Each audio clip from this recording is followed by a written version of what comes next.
মাথার টুবে দি গাল ভর্তি দাঁড়িয়ে রাখি লম্বা কোত্তা গাদ দি আপনার মসজিদের প্রথম কাতারা যায় নামাজ পড়েন কেন?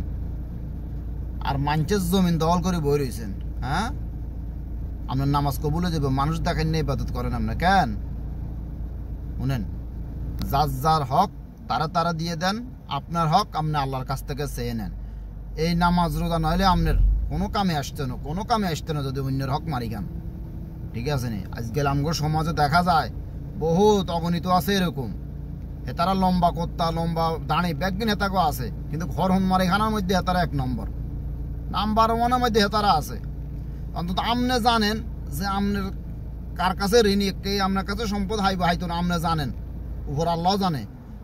আপনার সময় আসার আগে আপনি নিজেকে পরিবর্তন করেন, আপনি নিজেকে পরিবর্তন করেন। এতার কথা হেতার কাছে, অতার কথা অতার কাছে ছুটিয়াগিরি বাদ দিয়ে ভালো হয়ে যান। সময় আছে, সময় ফুরে যাইব, আর কোনো লাভ হইতো না, বলে দিলাম।